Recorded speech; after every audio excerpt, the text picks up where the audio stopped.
2 वाटी यामध्ये गव्हाचं पीठ घ्यायचं, अर्धी वाटी तांदळाचं पीठ घ्यायचं, पाऊण वाटी रवा घ्यायचा आहे, अर्धा चमचा वेलची पावडर टाकून घ्यायची आणि किंचित मीठ टाकायचं आहे आणि हे सर्व एकत्रित करून घ्यायचं आणि 1 वाटी आंब्याचा रस घेतलेला आहे तो यामध्ये टाकायचा आणि अर्धी वाटी गूळ घेतलेला आहे.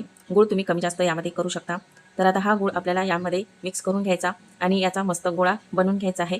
तर असा घट्टसर गोळा मळून घ्यायचा. तर इथे मी मस्त असा गोळा बनवून घेतलेला आहे.